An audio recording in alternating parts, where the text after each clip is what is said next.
మాజీ మంత్రి విడుదల రజని మరో వివాదంలో చిక్కుకున్నటువంటి బిగ్ బ్రేకింగ్ న్యూస్ చూస్తున్నాం. ఎస్పీకి కంప్లైంట్ చేశారు సొంత పార్టీ నేతలు. ఉద్యోగాలు ఇప్పిస్తానని మోసం చేసిందంటూ ప్రధానమైనటువంటి ఆరోపణ చేస్తున్నారు.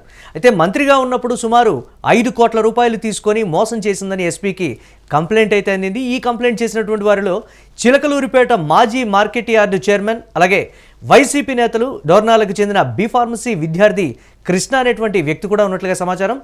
రజని పిఏలు శ్రీకాంత్, రామకృష్ణ, ఫణి, శ్రీ గణేష్కు డబ్బులు ఇచ్చామని ఈ నేపథ్యంలో బాధితులు సాక్ష్యాధారాలతో సహా చూపిస్తున్నారు. డబ్బులు తిరిగి ఇవ్వకుండా బెదిరింపులకు పాల్పడుతున్నారని కూడా ఆవేదన వ్యక్తం చేస్తున్నటువంటి బిగ్ బ్రేకింగ్ న్యూస్ చూస్తున్నాం. జిల్లా దోర్నాల విలేజ్ నాకు government contract basic post pharmacist పెట్టిస్తానని చెప్పి బత్తుల శ్రీ గణేష్, వాళ్ళ తమ్ముడు కుమారస్వామి, బెడతల రజని మేడం దగ్గర ఉన్న పిఏ శ్రీకాంత్ గారు, రామకృష్ణ గారు మాకు మేడం బాగా పరిచయాలు, బాగా క్లోజ్ అని చెప్పేసి గవర్నమెంట్ ఫార్మసిస్ట్ పోస్ట్ పెట్టిస్తానని చెప్పేసరి అన్నారు. నేను సరే, నన్ను ఒకసారి మేడం దగ్గరికి తీసుకెళ్ళి మాట్లాడివ్వండి, నేను అమౌంట్ ఇస్తానని చెప్పాను. ఒక్కొక్క పోస్ట్కి 8 లక్షల దాకా అడిగారు. విడతల వారీగా డబ్బులు ఇవ్వమని చెప్పారు. ఫస్ట్ నన్ను మేడంతో కల్పించి మాట్లాడించండి అని చెప్పాను. నన్ను 2022 జూలైలో మేడం దగ్గరికి తీసుకెళ్ళి నా అప్లికేషన్ మేడానికి ఇచ్చి, ఈ అబ్బాయికి ఫార్మసిస్ట్ పోస్ట్ కావాలి మేడం, మన మనిషి ఖచ్చితంగా పెట్టివ్వాలని మేడానికి చెప్పారు. తర్వాత మీరు ఏదన్నా ఉంటే శ్రీకాంత్ గారితో, రామకృష్ణ గారితో మాట్లాడుకోమని చెప్పారు. మాకు మేడానికి మీడియేటర్గా మధ్యలో బత్తుల శ్రీ గణేష్, సన్నాఫ్ సుబ్బారావు, నూజట్ల వినకొండ మండలం అతను, మాకు మధ్యలో మధ్యవర్తిగా ఉండి ప్రతిదీ తనే మాట్లాడిచ్చేవాడు. ప్రతిదీ మాకు ఏదన్నా డీటెయిల్స్ కావాలన్నా, నోటిఫికేషన్ ఎప్పుడు వస్తుంది ఏంటన్నా కూడా ఎమ్మటే డైరెక్ట్ మేడం దగ్గర ఉన్న పిఏ వాళ్ళకు శ్రీకాంత్ గారికి, రామకృష్ణ గారికి ఫోన్ చేసి మాకు ఫోన్లో డీటెయిల్స్ అన్నీ ఎక్స్ప్లెయిన్ చేసేవాళ్ళు.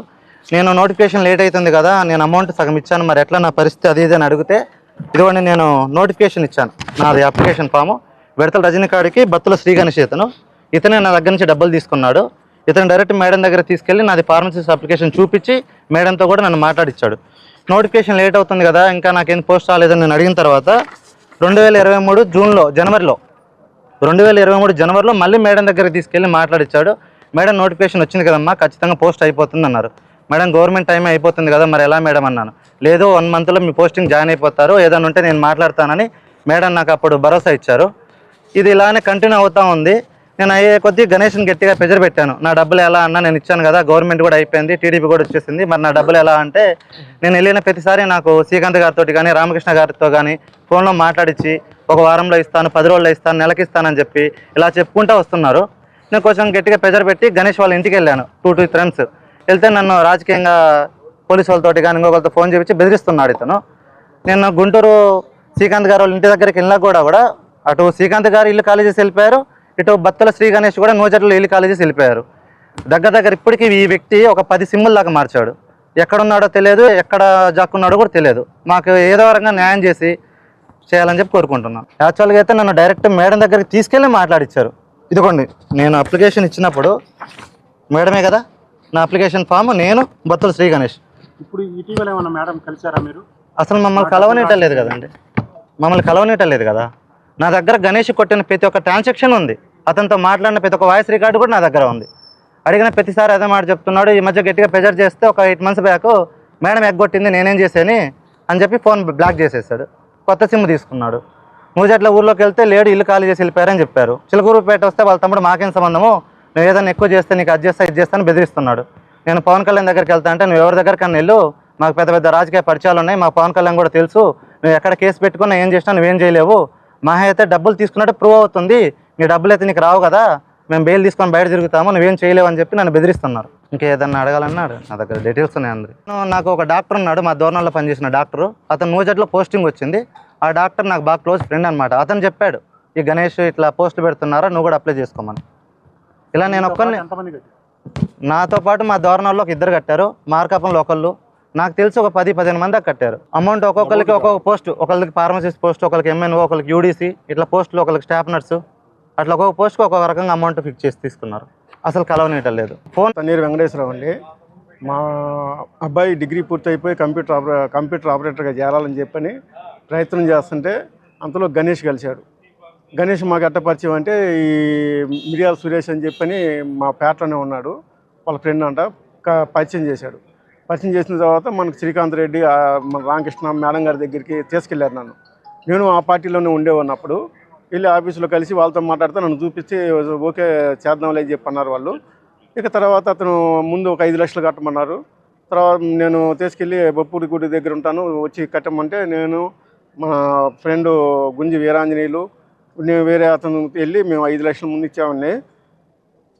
తర్వాత అది కాంట్రాక్ట్ బేసిక్ పోస్ట్ అని ముందు చెప్పాడు. తర్వాత కాదు, ఇది పర్మనెంట్ పోస్ట్ కాబట్టి 10 లక్షలు ఇవ్వాల్సిందే, లేనిదే కాదని చెప్పని అన్నారు వాళ్ళు అని చెప్పారు. చెప్తే సరే నేను అప్పటికి వాళ్ళ దగ్గర వీళ్ళ దగ్గర అప్పులు తీసుకొచ్చి ఫోన్పేలో చేశాను. ఫోన్పే చేసి ఆ లిస్ట్ కూడా ఉంది మన దగ్గర. ఇస్తే 5 లక్షలు ఇచ్చిన తర్వాత ఇక అడిగితే నేను చేస్తాను, మేడం గారిని కనుక్కున్నాను, శ్రీకాంత్ రెడ్డి తర్వాత చేస్తానన్నాడని వాయిదాలు చెప్తున్నాడు. తర్వాత సిమ్ములు మార్చి అసలు ఇక అడ్రస్ లేడు సార్. తర్వాత ఒక రోజు హాస్పిటల్లో ఉన్నాడని చెప్పిన వాళ్ళ తమ్ముడు చెప్తే వాళ్ళ తమ్ముడు నేను ఇస్తానండి మీకు ఇబ్బంది ఏం లేదని చెప్పిన వాళ్ళ తమ్ముడు చెప్పాడు. వాళ్ళ తమ్ముడు కూడా ఇప్పుడు మాకు సంబంధం లేదు, ఆయన అడుక్కోమంటున్నాడు. ఆయన అయితే కంటికి కనపట్టలేదు. మేమైతే బాగా అప్పులు పాలై బాగా ఇబ్బందుల్లో ఉన్నామండి. అన్ని వడ్డీలకు మాకు మీరు ఏదో విధంగా మాకు సహాయం చేసి మా డబ్బులు మాకు ఇప్పించవలసిందే కోరుతున్నాం సార్. బత్తుల గణేష్ గారు అనే ఆయన మాకు రాజకీయంగా తెలియకపోయినా సరే మామూలుగా ఫిర్యాదు సురేష్ అనే అతని ద్వారా తెలుసండి. అతను ఏం చేశాడంటే ఇట్లా గవర్నమెంట్ జాబ్స్ పండి మీ పిల్లలు ఫార్మసీ అయి చదివారు కదా, జాబ్స్ ఇప్పిస్తాము అని చెప్పారండి. అయితే మేము ఫస్ట్ నమ్మకపోతే ఏం చేశారంటే రామకృష్ణ గారి చేత వాళ్ళతో ఫోన్లో మాట్లాడి ఆ పెద్ద వాళ్ళు ఎవరైతే ఉన్నారో వాళ్ళందరితో మాట్లాడి రుజువు ఇప్పించేసి ఉన్నాయి పోస్టులు, మీరు డబ్బులు కడితే త్వరగా ఇచ్చేస్తారు, తర్వాత ఇస్తే కుదరదు అంటే మేము వడ్డీలో తెచ్చి ఇచ్చామండి. జాబ్స్ వస్తాయి కదా ఇటు కూడా ఏదైనా అని చెప్పేసి ఆ డబ్బులు తీసుకున్న దాకా ఒక లెక్క ఉన్నారు. ఆ తర్వాత ఎవరో ఫోన్లు ఎత్తరు. ఈ గణేష్ అనేది అయితే బెదిరిస్తాడండి అందరినీ. వాళ్ళ తమ్ముడికే ఇచ్చామండి డబ్బులు, సగం డబ్బులు అయితే మా తమ్ముడు ఇద్దరు వచ్చి వాళ్ళు కావూరు గ్రామంలో తీసుకున్నారండి. అతను వైసీపీ నాయకుడు సార్. చిల్లూరుపేట వాళ్ళది సొంత ఊరేమో నూజెండ, ఉండేదేమో పేటలో. రజనీ గారికి బాగా అనుచరుడు. మా ఊళ్ళో 36వ వార్డులో పోటీ చేశారు వాళ్ళ తమ్ముడు గారు, వైసీపీ కౌన్సిలర్గా పోటీ చేసి ఓడిపోయారు. జరిగిన డబ్బు లావాదేవీల విషయము మేడం గారికి తెలుసండి. ఎందుకంటే వాళ్ళ పిఎల్ మాట్లాడరు కదా, వాళ్ళకి తెలియకపోతే మేము జాబ్స్ ఉన్నాయి, మీరు త్వరగా డబ్బులు ఇస్తే మీకు వస్తాయి, లేకపోతే వేరే వాళ్ళకి ఇచ్చేస్తాము, నోటిఫికేషన్ వచ్చిన తర్వాత మేమేం చేయలేము, ముందే ఓకే అయిపోతే లిస్టు ఓకే అయిన తర్వాత మీరేం చేయలేరు అని చెప్తేనే మా దగ్గర లేకపోతే వడ్డీలు తెచ్చి ఇచ్చామండి. వాళ్ళు గట్టిగా చెప్తున్నారు ఏమని, ఇతను ఫోన్ చేసి ఇస్తాడు అన్న మాట్లాడిన అన్న వీళ్ళు వచ్చారు అని చెప్తే రజనీ గారు మాట్లాడారు సార్, వాళ్ళ పిఏలు మాట్లాడారు.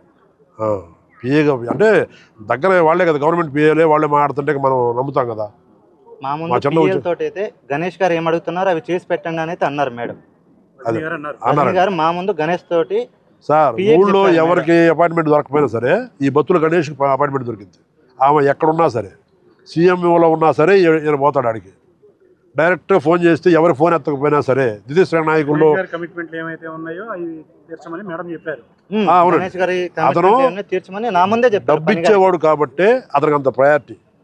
ఇప్పుడు మామూలు నాయకుడు అయితే అది పార్టీ పని ఉంటుంది. బాధితులు బత్తుల శ్రీ గణేష్కు పంపినటువంటి ట్రాన్సాక్షన్ కూడా మనం యూటీవీ స్క్రీన్ మీద ఎక్స్క్లూజివ్గా చూస్తున్నాం. ఇదే అంశానికి సంబంధించి మరిన్ని అప్డేట్స్ మా కరెస్పాండెంట్ సత్య అందిస్తారు. సత్య, బాధితులు ఒక్కొక్కరిగా బయటకు వచ్చి కంప్లైంట్ చేస్తున్నటువంటి పరిస్థితి, కోట్ల రూపాయల్లో ఇచ్చాము అనేటువంటి మాట, కొంతమంది ఉద్యోగాలు ఇస్తామని ఆశ చూపిస్తే మాకు లక్షల్లో మేము ఇచ్చామనేటువంటి మాట చెప్తున్నారు. ఏంటి దీనికి సంబంధించి ఓవరాల్ అప్డేట్స్ ఏంటి? ఎస్ మురళి, పల్నాడు జిల్లాలో మరో వివాదం అయితే మాజీ మంత్రి విడుదల రజనీ అయితే చిక్కుకున్నారు. రజనీ మంత్రిగా ఉన్నప్పుడు ఉద్యోగాలు ఇప్పిస్తామని తమ వద్ద సుమారు 5 కోట్లు తీసుకొని మోసం చేశారని ఈ రోజు ఎస్పీ గారికి అయితే ఫిర్యాదు చేశారు. రజనీ పిఏలు శ్రీకాంత్, రామకృష్ణ, ఫణి శ్రీ గణేష్ కి డబ్బులు ఇచ్చామని అయితే బాధితులైతే ఎవరైతే ఉన్నారో ఆ బాధితులైతే తెలిపారు. ఇందులో ఎస్పీకి ఫిర్యాదు చేసిన చిలకలూరుపేటకు చెందిన పలువురు వైసీపీ నేతలు కూడా ఉండటం చాలా కీలకం. ఈ ఫిర్యాదులో చిలకలూరుపేట మాజీ మార్కెట్ యార్డ్ చైర్మన్ బొల్లెద్దు చిన్న ఎవరైతే రజనీని వ్యతిరేకిస్తున్న వర్గం అయితే ఉన్నారో ఆ వర్గానికి సంబంధించి బొల్లెద్దు చిన్న కూడా ఉన్నారు.